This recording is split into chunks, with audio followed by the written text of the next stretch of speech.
California. This is Revolution.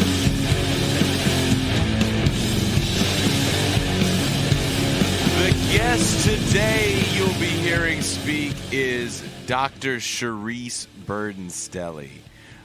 Usually when you hear the audio-only podcast, if it's not an audio dump from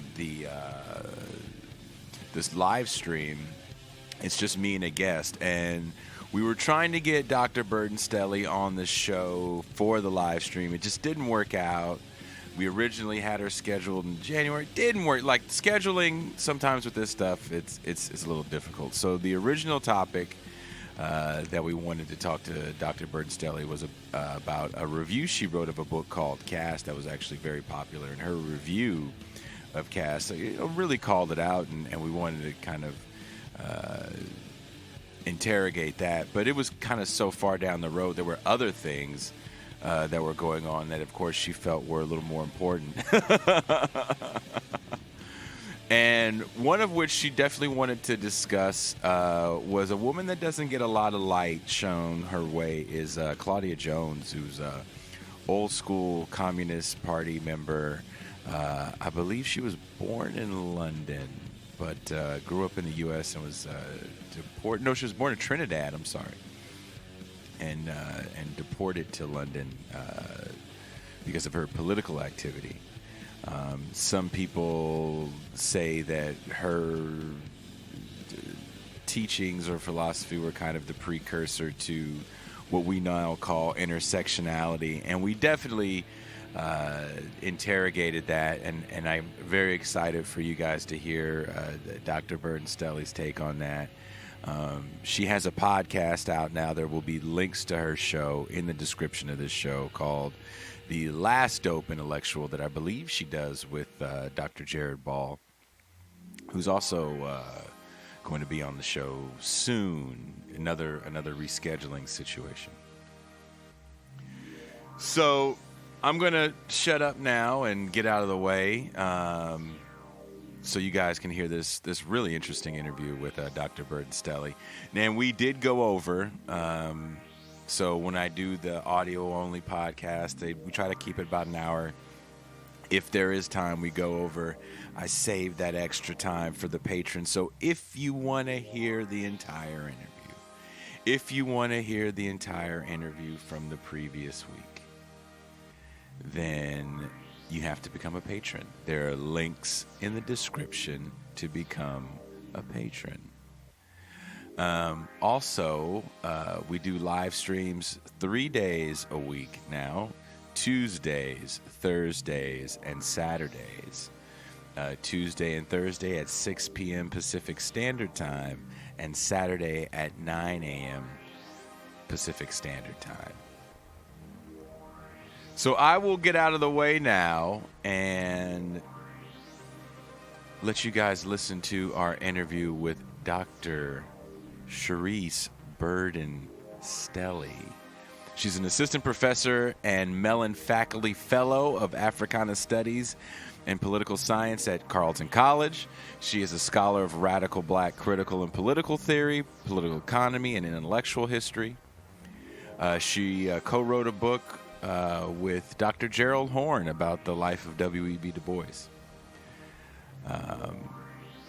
So, good talk.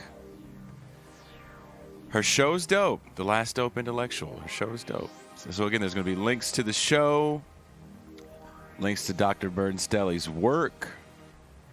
If you want to hear more, become a patron. And I am out. All right, we are live. And usually on the audio podcast, it's just me and a guest. But today I get to have my co-host with me, Pascal Robert.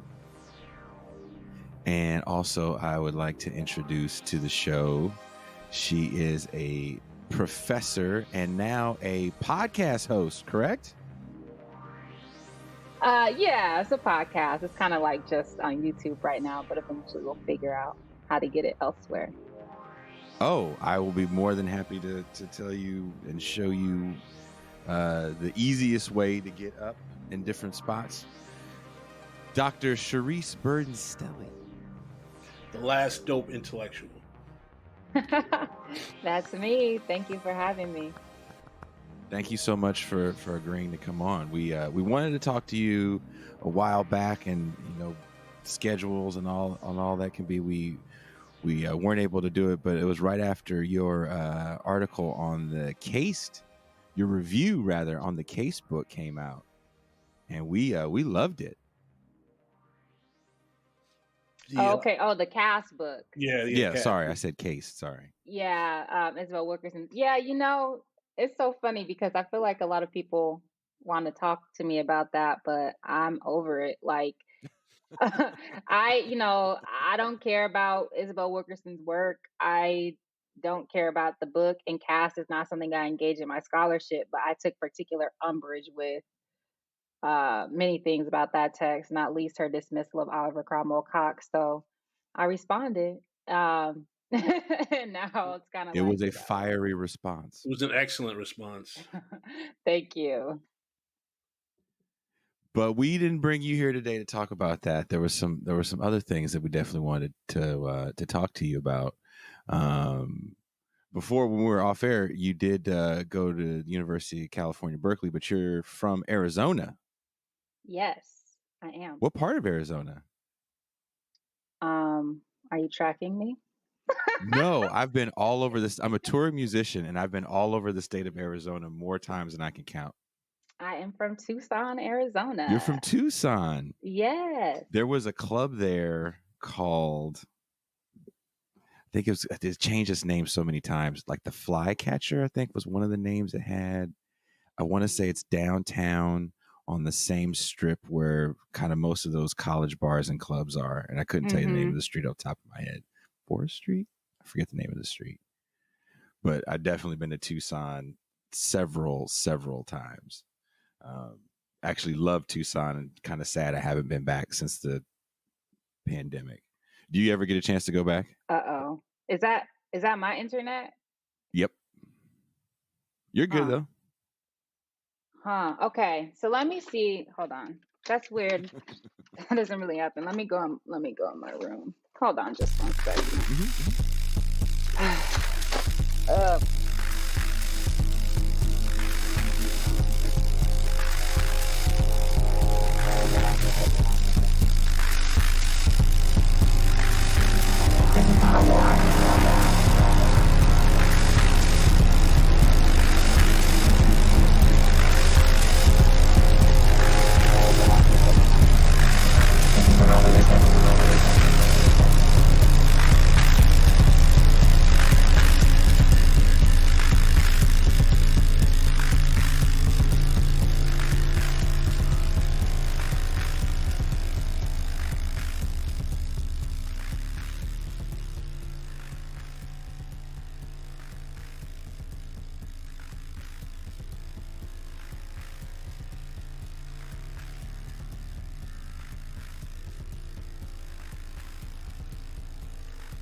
I was having those issues. Okay, hopefully it doesn't keep freezing. All right, sorry.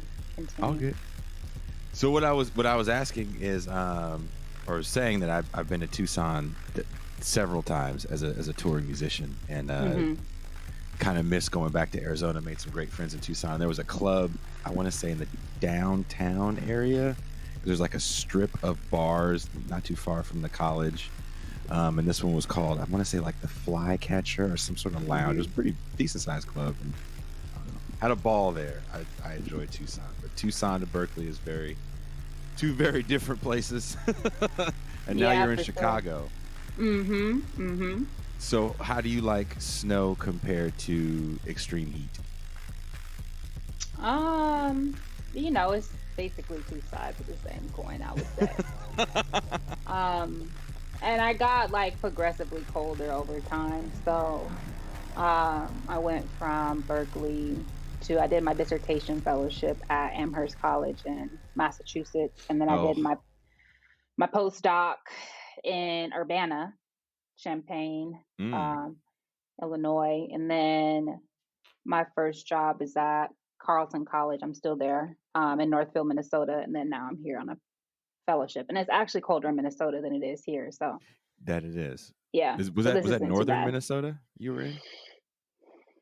I just think it's regular Minnesota. I don't know. It's like 40 minutes away from the Twin Cities. Magellan, like I don't know directions. Minnesota is another one of those places that's really. I lived in North Dakota for a while, so I definitely know cold. wow. But I am a California native, and I don't get along with snow. So you are a much better person than me for continuing to live in these ridiculously cold climates. Yeah, it's not too bad. Pascal. Yeah, I'm originally from the Northeast, so I'm from New York, and I went to law school in Boston. So I live in Miami now, so I've acclimated myself to not having any kind of tolerance for the cold West weather. So I applaud you for your ability to even cope with it at this juncture. I'll be in Miami next week, actually, and I actually hate Miami. I hate the weather in Miami. Like humidity makes me feel like I'm being oppressed. So I'm from a dry heat area, so that humidity just makes it's not. I can't. There are a lot of things outside of humidity that are oppressive about Miami, but I can understand why you believe the weather. It's not that bad now because it's wintertime. It's pretty decent, but I can empathize with the cold weather.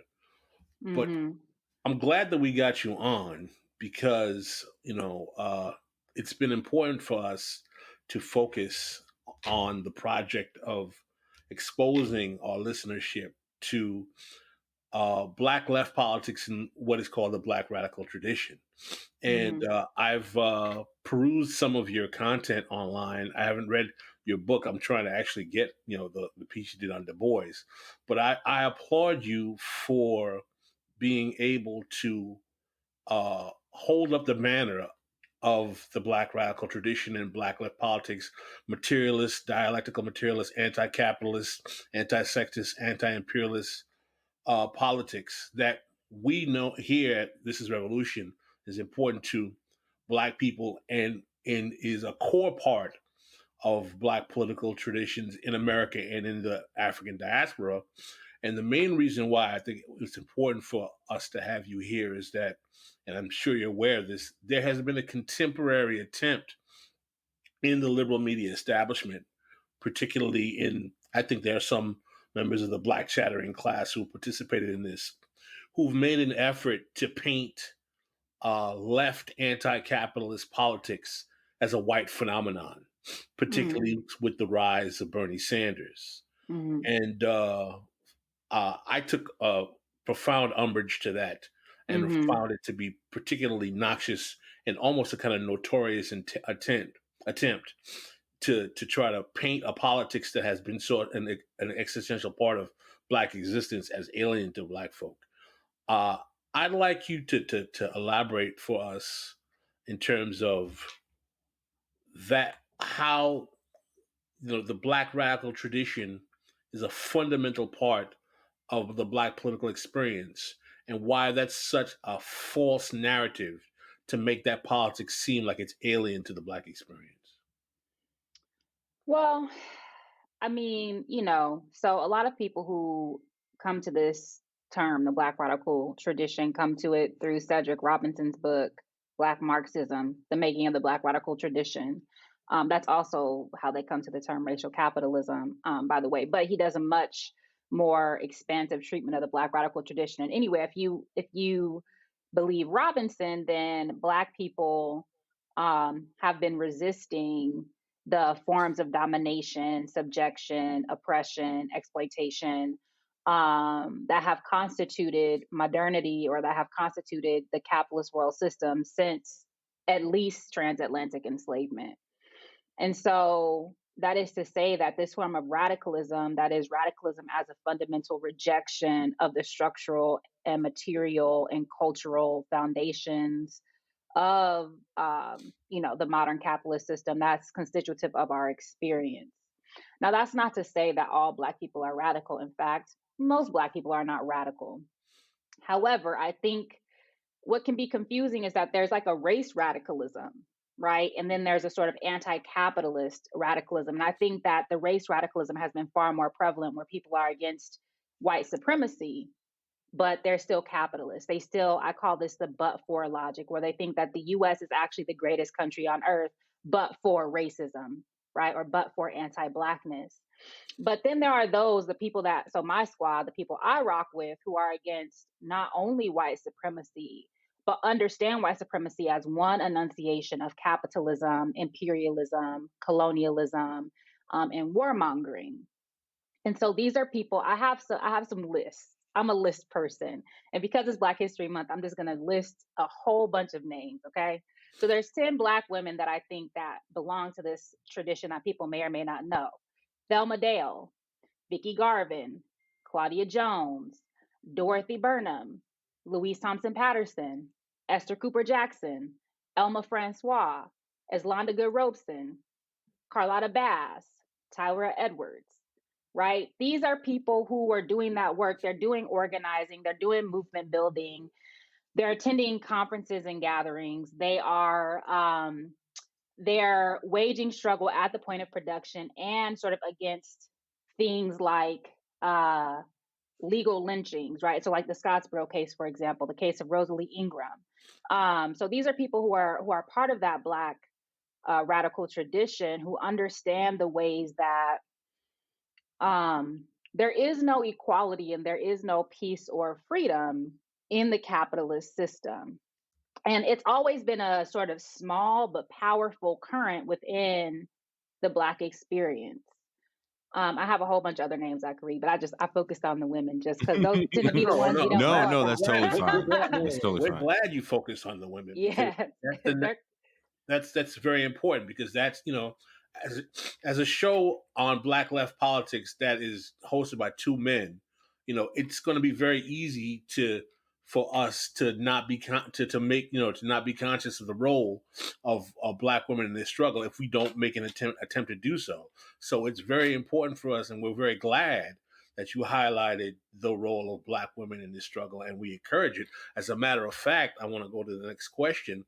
Since yesterday, one of the things you did was remind us of Claudia Jones's birthday, I would like you to take a moment to explain to our audience who Claudia Jones was, how she fits in this tradition, and talk about her importance. And then we're going to go into some of her politics and how it meshed into some of the contemporary philosophies that we have today. So please, Dr. Burden Stelly, grace us with the history of who Claudia Jones was and why she's so significant. Yeah, so I'll preface this by saying that I study a particular period in Claudia Jones's life, and this is when she's in the Communist Party of the United States of America, roughly between about 1935 and 1955. She's deported in 1955, but essentially Claudia Jones is this revolutionary Black communist leader, theorist, organizer, and journalist. She was born in Trinidad, but migrated to the United States when she was very young. And she is a working class, or was a working class person, and in fact she developed an illness that affected her heart her whole life from working in a factory, and her mom actually died from doing that onerous labor. And so that was part of the development of her consciousness. And she joined the Communist Party after seeing the ways in which the CPUSA mobilized on behalf of the Scottsboro Nine, and also linked that Scottsboro case to the invasion of Abyssinia in 1935. And so she was very inspired by that activism and joined the Young Communist League and went on to join the CPUSA. She is a reporter for the Daily Worker, which is the newspaper of the CPUSA. She also published a great deal in Political Affairs, which was the theoretical journal of the party. And she was just amazing. Like, she's best known for this idea of triple oppression, because her most known article is an end to the neglect of the problems of the Negro woman. And I think that's largely because Angela Davis wrote about her, and specifically that piece in Women, Race, and Class. But she theorized about so much more. She theorized about Wall Street imperialism, and not only theorized, but organized against Wall Street imperialism, the rise of U.S. fascism after World War II, she organized on behalf of, so she challenged, there's just so much stuff. She was deeply anti-war. She promoted the right of to self-determination of Black people in the South of the United States.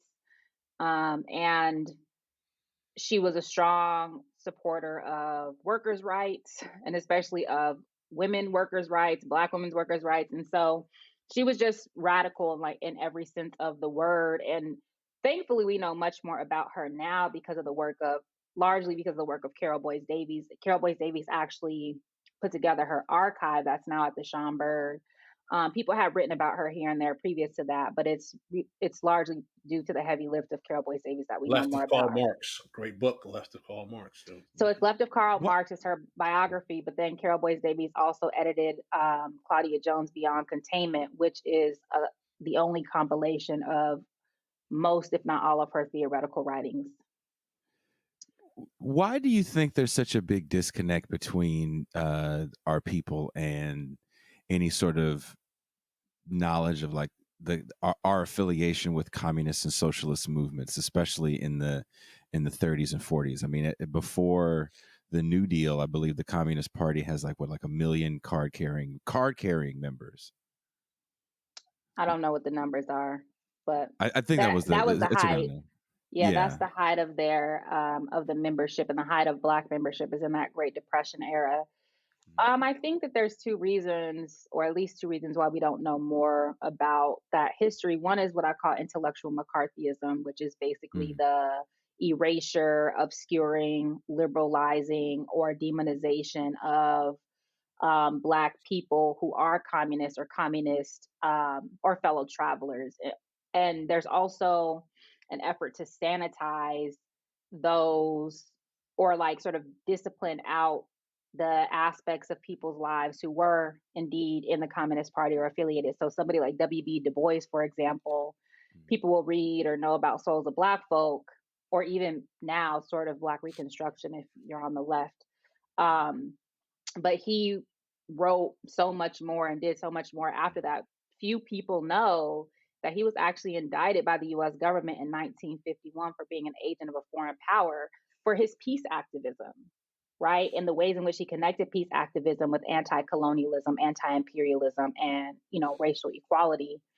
So we'll know about Du Bois, but we won't know those. He joined the Communist Party in 1961 before relocating to Ghana.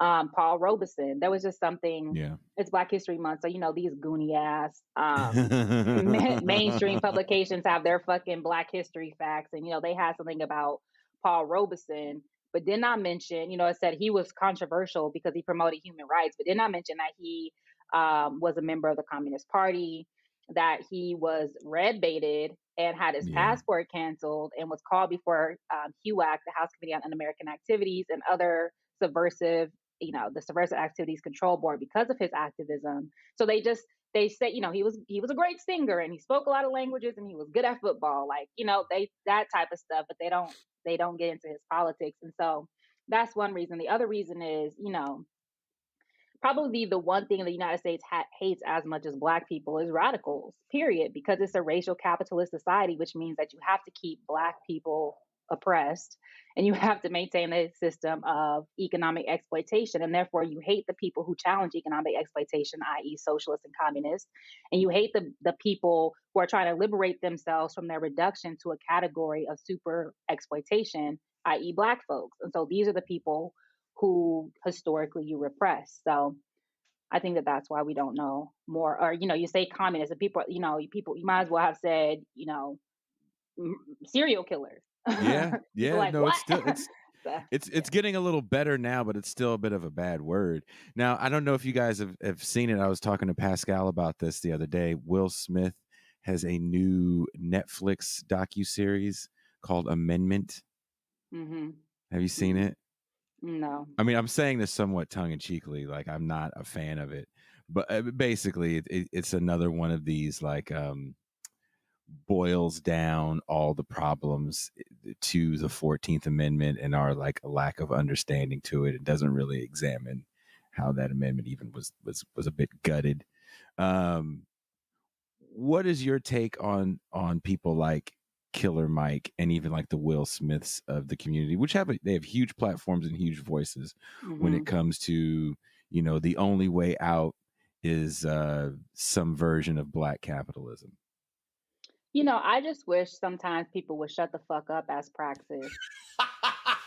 That's how I feel about that. I wish they would use their large platform to amplify the voices of people who actually are about that action, who actually understand the way the economy works, who actually understand, who prioritize workers and poor people. Those are the people who we need to be asking. Those are the people who bear the brunt of the material conditions of our society. So, for example, there was something I want to say in Washington Post or something else about how people could pay their bills for 6 months with $1,400. Who are those what people? fucking world? What bills? Not even talking about rent, but what, that's like a phone bill, maybe. Yeah.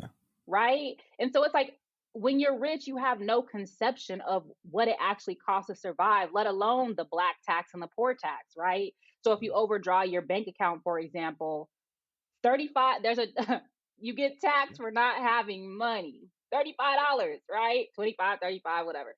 Right? You pay more, you pay income tax. You not only pay income taxes, but you also just paying taxes on food, right? In ways that people who are in particular tax brackets don't pay the same types of taxes. And so it's expensive to be poor. And those are the ideas that we need to amplify. But these bourgeois Negroes, who have no, you know, and Killer Mike, he might have a better conception than others, perhaps, but like his ideas are just trash, like a black bank. And then when he's pushed about how a bank actually operates, he's like, well, it's money and deposits, and it's like, shut the fuck up, you know. So I want to go to Will Smith for my entertainment, not for my politics.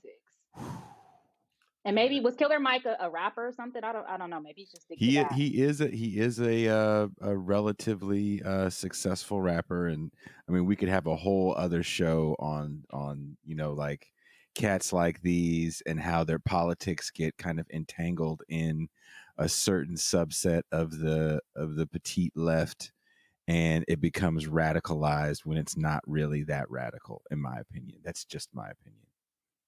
Yeah, it's the US is so far right that it's radical it's progressive for the US. But if you think about globally, it's like, you know, people elsewhere are like, those are your radicals.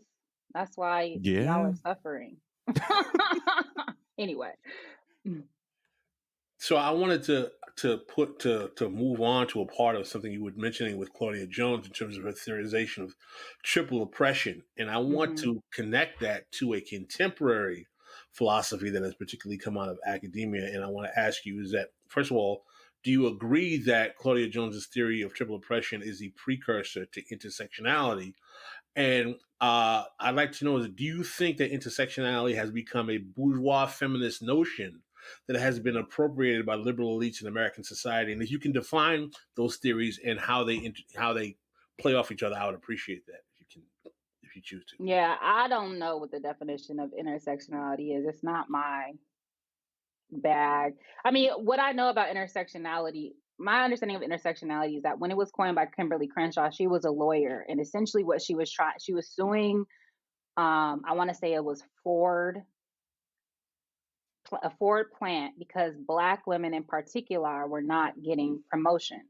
Right. And she was pointing out that Black men, on the one hand, were getting promotions and white women were, but the way in which the law is codified, there's not a recognition of Black women as a particular group who are not white women or not Black men. And so objectively, that is it's a bourgeois project, right? It's a intervention in jurisprudence that's meant to garner recognition before the law. Our laws are liberal, period. Now, the way in which it's been radicalized or taken up after that is another matter. But if you look at the foundations of where intersectionality came from, and I think the article is mapping the margins, that's what it is, period. She's suing the state for promotions, right? So one might argue that's a particular class project, not the state, excuse me, Ford Motor Company, I think. Triple oppression, on the other hand, is about material conditions with an emphasis on structure, the emphasis on what I call structural location. It's a political economy argument. So basically, Claudia Jones is arguing that Black women are oppressed as women, as workers, and as Black folks. But what she does argue in that piece, and into the neglect of the problems of the Negro woman, is that the Negro question is prior to the woman question. So she understands the political economy of Blackness, so to speak, that there's something about being Black in the United States and the way in which Black people are positioned in the US capitalist mode of production that makes them particularly susceptible to a specific type of exploitation over and above the working class. And that being a Black woman exacerbates that. Now, what we have in terms of being a precursor, if you mean that it came before, sure. But we need to look at political projects. And what happens is that there's always this move in the academy to establish intellectual traditions, right? There's a sort of a feminist intellectual tradition that's established that goes all the way back to, let us say, Mariah W. Stewart. And then every Black woman that did some sort of organizing or activism for Black women, irrespective of class, irrespective of ideology, irrespective of what the so what was, they ostensibly belong to this like Black women's intellectual tradition. So if we believe that logic, then sure, triple oppression is a precursor to intersectionality. Now, I think that what's important to note is that so Claudia Jones wrote an Into the Neglect of the Problem of the Negro Woman in 1949. 1935, Cyril Briggs and Eugene Gordon wrote a piece called The Position of Negro Women, where they talked about the double handicap of Black women. This is in 1935, and they are talking about, I'm gonna read something from this, okay? Just a little paragraph. They say, in a society based on production for profit, to be both a woman worker and a Negro is to suffer a double handicap. The Negro woman worker is doubly victimized. She suffers both from the general discrimination against women workers and from her identity as a member of a nationality singled out by the ruling class for special plundering, persecution, and oppression. So they're using double as opposed to triple because they take for granted. They're starting with the idea that women are workers, right? So the double is Negro and woman. 1936, Louise Thompson Patterson writes Toward a Brighter Dawn, which actually comes out of a discussion that happened at during the National Negro Congress in 1936. But she uses the term triple exploitation. So that's 1936. That's about 13 years before Claudia Jones's piece, right?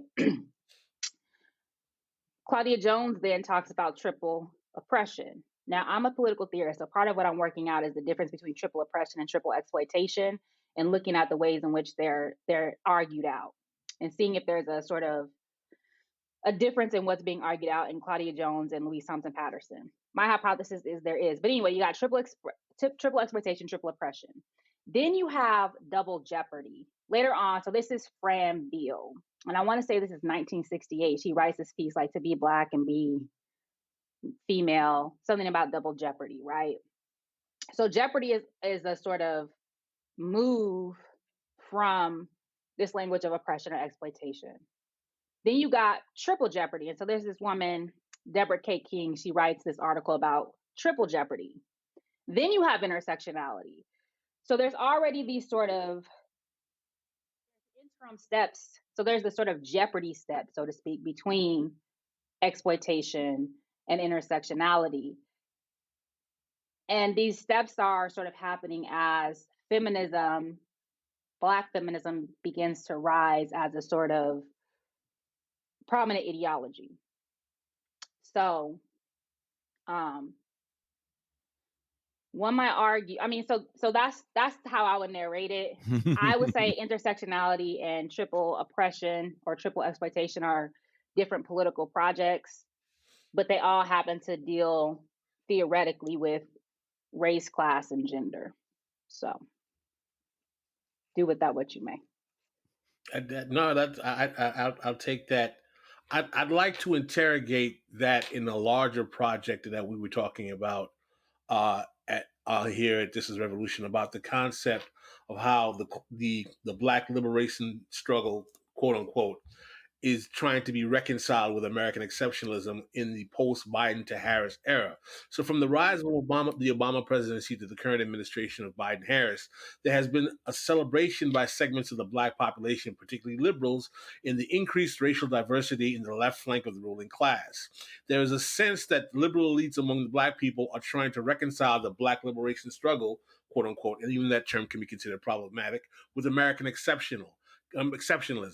Can you show how such notions of reconciling Black identity with American exceptionalism are antithetical to the quote unquote Black radical tradition? Well,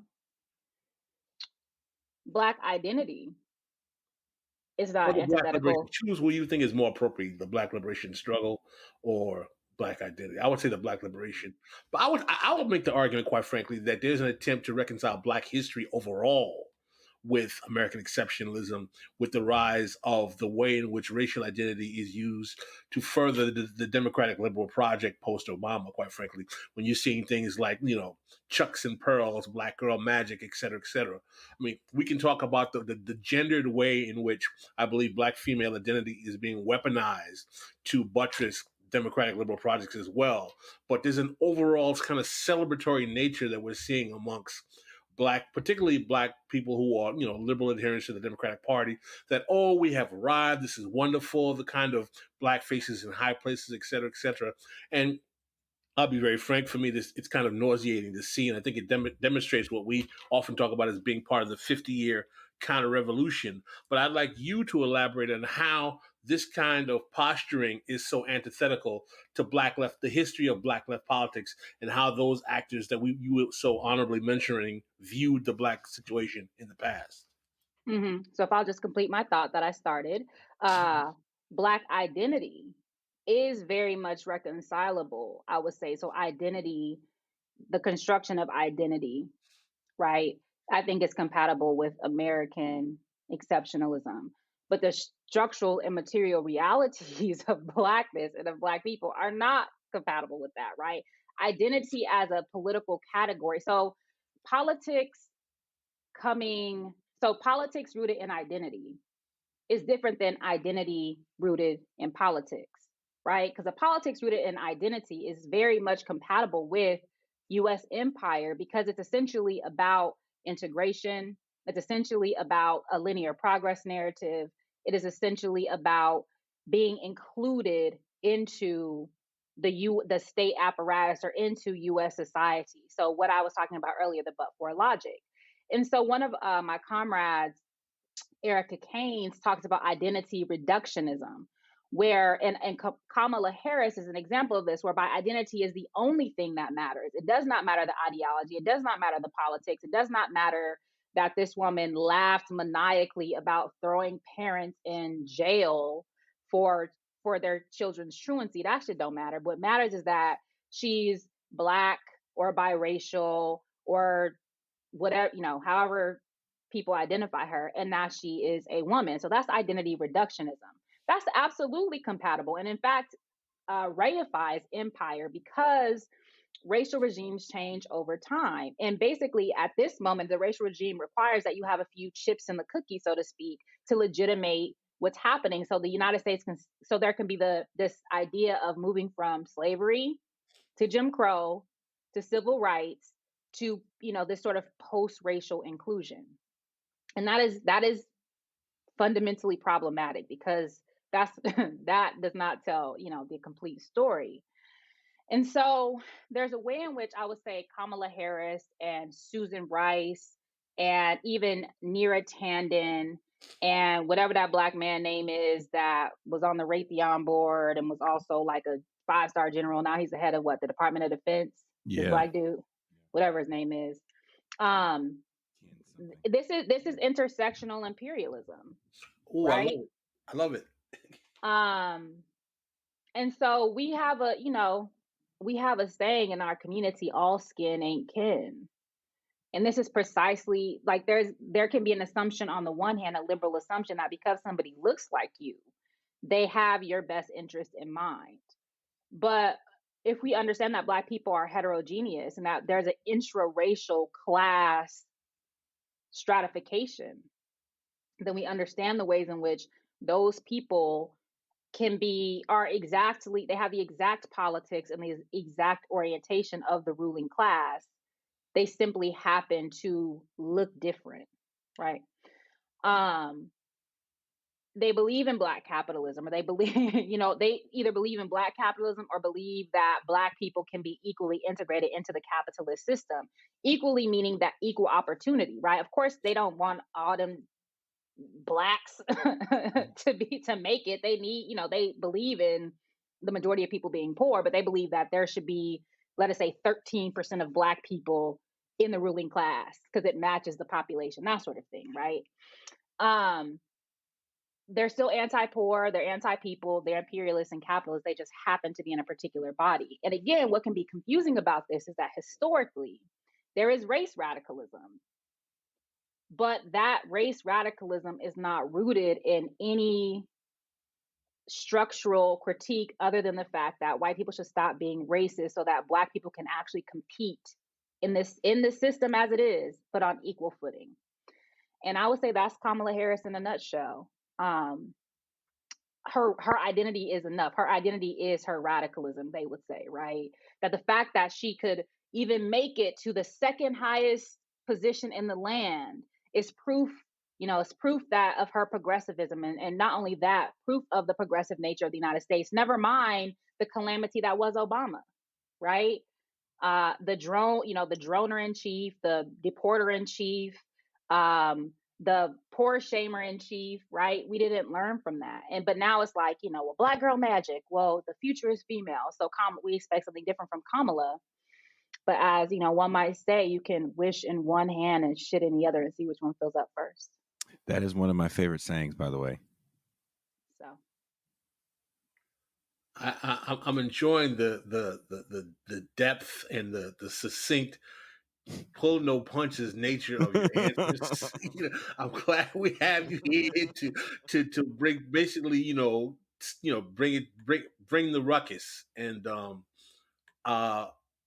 back to the next question I want to ask you, and I want your thoughts is, can you share your thoughts on how the internal class stratification within Black society is an obstacle to the more transformative political vision for the majority of Black folk who are working class? I've written generally for Black Agenda Report, and we have a concept that we call the Black leadership class. Most would call it the Black political class, and particularly in this period of what I call the 50-year counter-revolution since the movement era of the 60s, we've seen the burgeoning of this Black political class. Yet we've seen a diminution in terms of the return on investment that Blacks have gotten in terms of material quality of life as the exponential growth of this political class develops.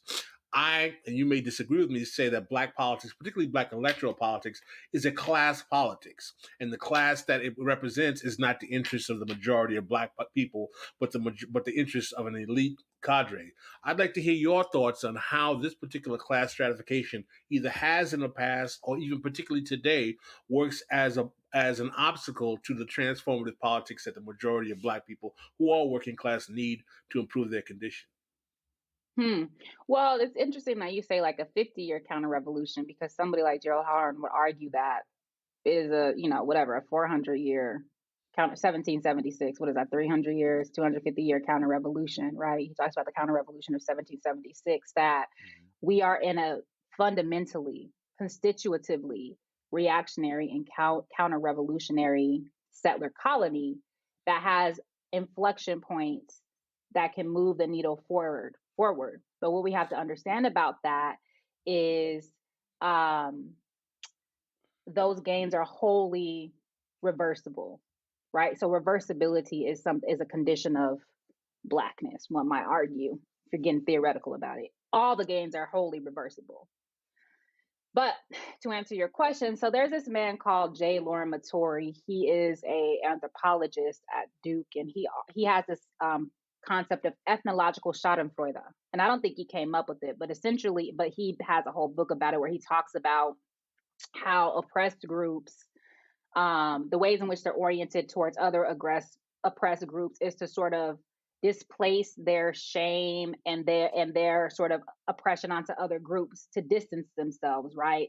To make it seem like that's the group that ought to be oppressed because we are closer to whatever dominant group, right? So ethnological schadenfreude. And so basically, I'm writing a manuscript where I'm just thinking, with regard to Black people, I'm talking about class schadenfreude, right? Which is a similar concept, but what happens is that because of the condition of class formation within the Black community, whereby there's always been a managerial class, but it's a dependent class, right? It's sort of like the comprador class in the global South, where it's basically they're lesser capitalists, and it's the difference between the very, very rich and the very poor is much, much smaller than in the dominant society. And so there's a way in which the Black elite, the distinction has been mostly cultural and educational or aspirational. And so there's a way in which the upper class distinguishes itself from from workers and poor people, primarily now it's more so through Black flight, but also through these cultural logics. And this is where you get things like respectability politics and racial uplift. And so now I would say what's different, one of what's different now is that the stratification is becoming more magnified, whereby the Black elite no longer lives in the communities with Black people, with the regular Black people. Because of Jim Crow, everybody was in a similar proximity. Now that's no longer the case. And so a lot of these politics and policies that are being advocated by the misleadership class or by the Black elite they're completely abstracted from the actual realities of regular Black people, because they don't have to bear the brunt of it. They don't have to see the effects of advocacy for policing, for example, because they don't live in those neighborhoods. And so they have either their own Black elite enclaves or they're in more integrated communities. And so I would say that what that means is that they have less of a vested interest in advocating the well-being of the Black community as a whole. But again, this is a feature of the Black condition as such, right? Somebody like Booker T. Washington was an early model of the managerial function of the Black elite and of the Black middle class. They serve as a buffer between the masses of Black people and regular society. And so sometimes they play a brokerage role, but increasingly, because again, they don't have to sort of bear the brunt of many of these policies, they can become more draconian and more, in terms of politics and policy, have more in common with the ruling elite than with the Black masses. And this doesn't mean that race doesn't matter, because again, they're a dependent petty bourgeoisie. But there's a way in which class has a greater effect on unity, notions of unity or solidarity. Yeah. It's interesting that you talk about that. I wrote a piece for Black Agenda Report a while back called "The Fallacy of Racial Kinship Politics." And you may agree or disagree with this theory, but the larger point that I was making to kind of continue off on your position is that because of this class stratification and the fact that these individual actors, these Black petit bourgeois or professional managerial class or comprador class, if I like using the term comprador, acts their class politics out in a way in which they're vested in their particular interests that oftentimes don't fulfill the needs of the majority of Black people who tend to be working class and poor, that the fallacy of racial kinship allows them to use their racial makeup as an ideological unifier, when in reality their material class project is antithetical to the needs of most Black people, and how racial kinship actually becomes a duping process in which Black people support them, saying things like, "Oh, we can't talk bad about Black politicians," or we don't want to talk bad about Black folk, when in reality the class interests of these individuals is actually what's more prevalent than their racial makeup. So I'd like to ask you, do you think that racial kinship, in terms of how it works out politically, particularly in American society, is a fallacy, or do you think that the notion of putting race first is still a concept that should be adhered to out of the kind of Black power politics that we had in the late 60s, early 70s? So would you say Clarence Thomas is a good example of that? How a lot of Black people kind of rallied behind Clarence Thomas during I that wouldn't time. use Clarence I Thomas. don't think Black people rally behind that handkerchief head. Like, I think that Black people might rally around a Kamala or an Obama. I think that, I would push back on that and say, yeah, 1991, the guy that was replacing Thurgood Marshall that was 30 years ago. I think politics are not static in that way, right? I think that I think more and more there's a pushback against particular types of Black conservatives, especially if they're not Black nationalists. Now, I think there's a particular promotion of conservative nationalism that's still ubiquitous. But I think that, for example, Black people ain't coming for Obama unless you're on the radical left, right? The fringe left, like me and everybody else. And so I think it's more of the Black liberals. And the other thing too, it might be for particular Black conservatives who are part of a Black conservative tradition, but these current Black conservatives are not part of a Black conservative that's rooted in the Black community. They believe it. They espouse white conservatism. They're just Black. So somebody like Candace Owens, she's not part of an actual endogenous Black conservative tradition, in my estimation. Now, I believe in race politics. However, I think it needs to come from below, because there is still if not a uniformity, a deep consonance in the structural material conditions of Black working class and poor people. And that's the majority. What I don't believe is that these bourgeois Negroes need to be the quote unquote leaders. Number one, I don't think we need any more leaders. It's only Black people who need a fucking leadership class. No other group has this phenomenon. No other group. And so I think that needs to be flipped on its head. But I believe in race solidarity.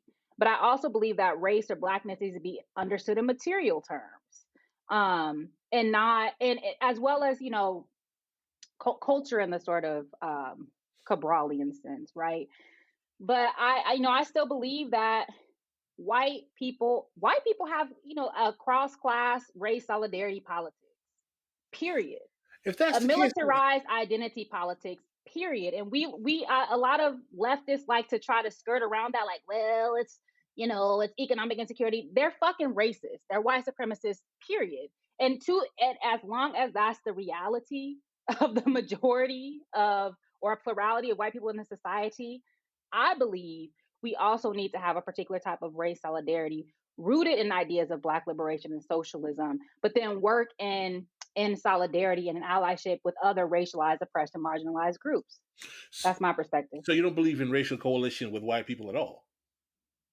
I just said we need to be in solidarity and allyship with other marginalized, oppressed, and poor people. And for the white people who see themselves as such, sure. But I don't believe that that's the majority or plurality of white folks. So I think that's I understand the assessment you're making completely. No. Yeah, I know that you seem a little bit more Reedian than me. I bang with Adolph Reed, and I think that what the work of Adolph Reed and Cedric Johnson and the rest of their cabal, their group, who I love. I love Cedric Johnson. To that cabal right now, ma'am. Right, I love Cedric Johnson. He actually, I love all of them. What I always say is that Adolph Reed keeps my race politics sharp, so that they don't descend into race hustling, and so that I do have a critique of Black neoliberalism and of the Black elite and the Black ruling class, or not even the ruling class, they're not rulers, but the Black managerial class. But I do still believe in a particular type of a specificity. I believe in super exploitation, and again, going back to the people that I read and the people that I root my work in, there is something specific to the Black condition. Period. I don't think or Cedric would deny that. And I think that if you're a good Marxist, you will realize that one of the things that makes Black people, particularly in a capitalist society in America, is that we are relegated to surplus redundant labor, but for the necessity of maintaining the fiction in the minds of the majority that capitalism doesn't apply them negatively. So you're always going to see Black people disproportionately affected by capitalism in a negative way. Reed wouldn't say disproportional. He would get on you for using the proportionality. You know this. And also, I'm a bad Marxist. I'm a Rodneyist. So I'm a bad Marxist because I believe in the Negro question being central. So I'm a bad Marxist. I'll own that. Who gonna check I me? mean, Walter. I mean, listen. I don't think you're a bad Marxist at all. But I mean, I think that these are debates between uh, fellow travelers that Mm-hmm. are issues of degree. I don't think that someone like Adolph Reed and Cedric Johnson spend their time writing about black politics and political thought because they don't care about poor and working class black people. In other words, I think that his solutions might be slightly different than yours, and their Mm-hmm. face in a racialized project might be different than yours. But I don't think that we should be antithetical in terms of our overall goal, overall analysis of how we realize the ideological superstructure of a capitalist society affects poor and working class black people. And I think there's more in agreement than disagreement in terms of the Sure. way. And I do think that Reed could have an internationalist perspective.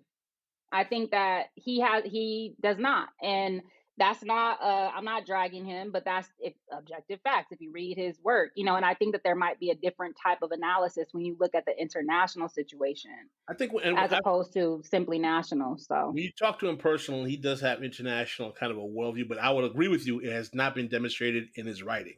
I don't disagree period. with that.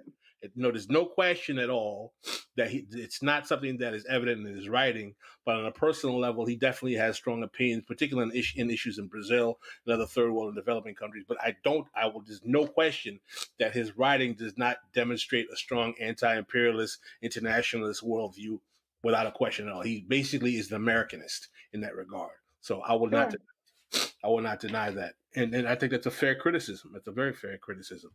But as again, I consider myself more of a student of Bruce Dixon than Adolf. I am a very big acolyte of Adolf's work, and both Bruce and Adolf agreed in many ways. But one of the consequences of writing for Black Agenda Report for over a decade is that you're very much influenced by the revolutionary nationalists as well, who I love those brothers, and I've learned very much from those brothers. But I am not a nationalist. I differ from them in terms of the concept of internal colonial theory. I'm not a big fan of that theory. But, at the same time, I think in terms of the overall reality of how capitalism affects Black people adversely, as I explained to you how I view in terms of capitalism reducing Black people just in larger numbers to surplus redundant labor and the consequences of that, I agree with them, and I think capitalism is innately racialized because of that reality. So I wouldn't disagree with them at all in that regard. So I think that we're all more than fellow travelers in that position. So I appreciate the criticism. I'm willing to accept the criticism from someone who realizes that the overall enemy is capitalism, racism, and imperialism and sexism, and we have to challenge all four. Mm-hmm. So this is not going to be video, but I just want to let your audience know I got my Kente cloth shirt on, and Yeah. I'm black, blackety black, black, black, and that's just gonna be what it is. And so that's my perspective. And also like I'll just say like I did not come to Marxism through Marx or Lenin. I came to Marxism through Black people, through the people that I mentioned earlier, along with Amilcar Cabral, Franz Fanon, um, Walter Rodney, of course, both Walter and Patricia Rodney, Alpheus Hunton, the list goes on and on. And so that is why, and then I then circle back to, Marx, Lenin, Bukharin, and others. So I think that that it's important for me to state that because number one, I don't think that was backwards or wrong or anything, but that's my sort of my intellectual lineage. And so race will always be at the center for me, or racial processes of racialization will always be. It will never. That's my starting point. It will never be epiphenomenal or a function of class or whatever. So, My simple position on that, and I've said this, is that I have no problem with making a race a functional integral cog in the nature in which oppression exists in American society. But my necessary question is that when you're developing a politics, unless you are going to say you're going to mau the Black elites, how do you create a race politics that does not create a position where they are the comprador elite, becoming managers of the affairs of the Black poor and working class? I mean, I'm down for that kind of race project, but I don't see too many Black people who are willing to admit that we have to extricate these petit bourgeois Negroes from the reality of the life of the Black proletariat in order to actually have them create a politics that's based on their material needs. Now Well, that's it the depends on what Black people you talk to. I would say the Black people I talk to, we know that's part of the class nature of you're on the black left. the Black Yeah, reality, that's. right? But it's our responsibility and our I mean, historical task to make that plain, you right? can And fit the so it's black not. left in a large gymnasium. I mean, in terms of Well, American. but I would even say people that are not regular people who are not outwardly leftist as such. I think that if you ask them, like, are these people representing you well? They would say no, right? If you ask them, I think that we just have to ask the right questions, and I think that more people than you think will realize that, the Jay-Z's of the world in the Kamalas of the world. Like once we get through this identity reductionism, I really think there is a way in which people can see that, again, all skin ain't kin. And so, this is the work. But I believe in Black people, and like I said, I believe in a race politics that is Black, that is poor and worker led. That's not even led by people like me. Like, I like to think I commit class suicide, but effectively, like, the petty bourgeoisie. So that's just my perspective, and I'm always going to believe it. And who can check me? Adolf. Said Adolf ADOS can or check ADOS? me. I think he Said could for ADOS? sure, but Said pending ADOS or that's Adolf? Adolf. Come on. No, Adolf Reed. Oh, okay. I thought you said I ADOS. don't have any comments about ADOS, by the way. I don't need them in my mentions, so don't even ask me. Hey, my mom I'm is one of Switzerland. those people, and I have to deal with that on a daily basis. So Okay, welcome in my yeah, world. I'm a Pan-Africanist. That's all I could say. So Yeah. I don't get that whole shtick, and I kind of give a fuck what those people want to say to me on the internet.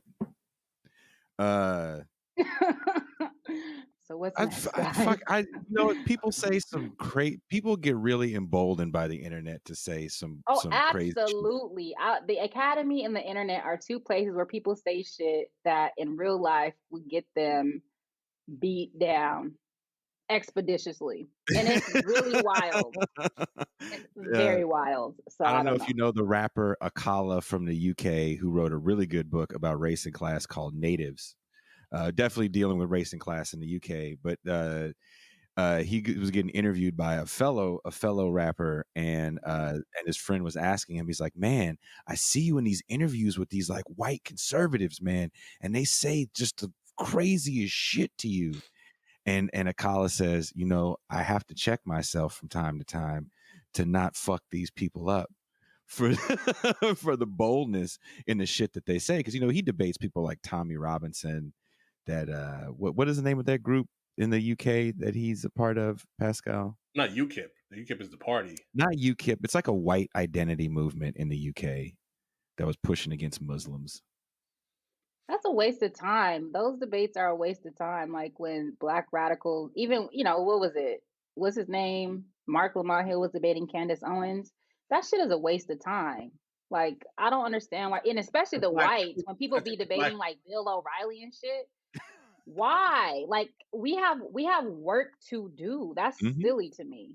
I think These in the debates case. between me and you, Mm-hmm.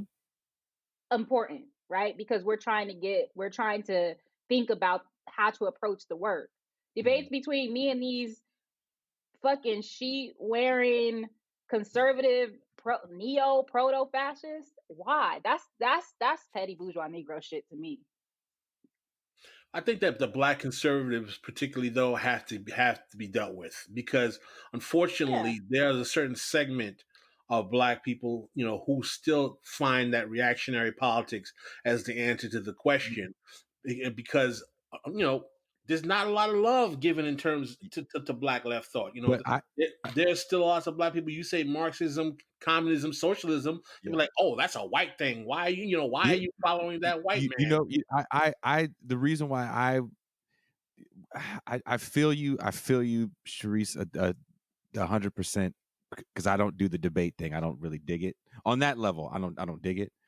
But then again, when I hear people that I know and like say in my personal life, say repeat Candace Owens rhetoric because those people push back against the Democratic Party.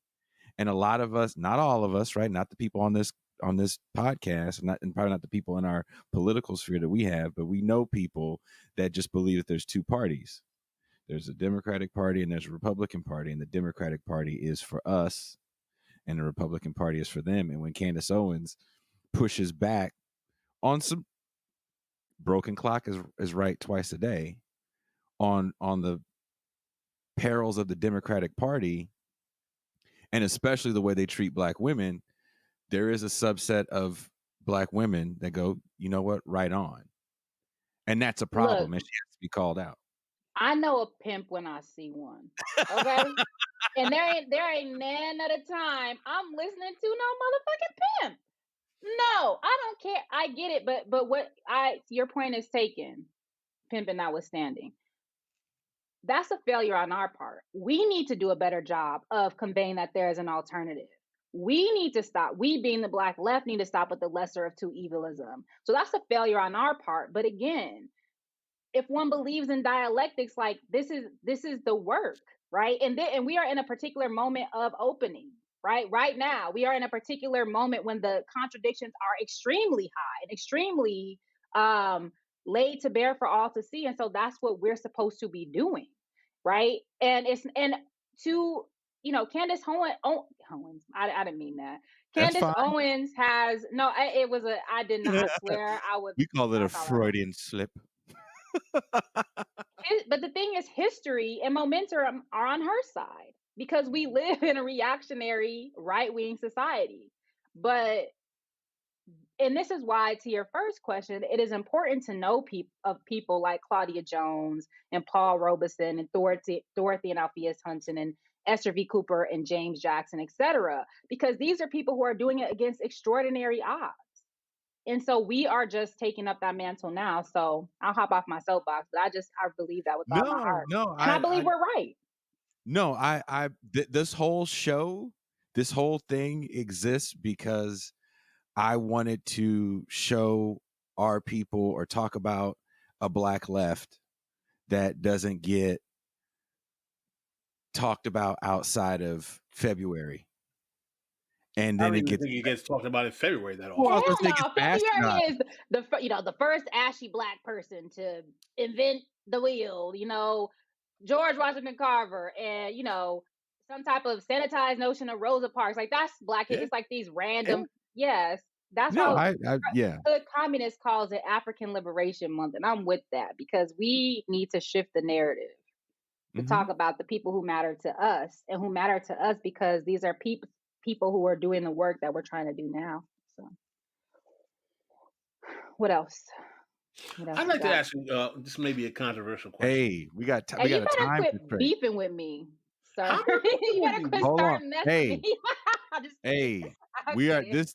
We have talked for 1 hour, and this has been a great conversation. This has been Dr. Sorry, no disrespect, Dr. Charisse Burden Stelly. If you want to hear more, you're going to have to be a patron.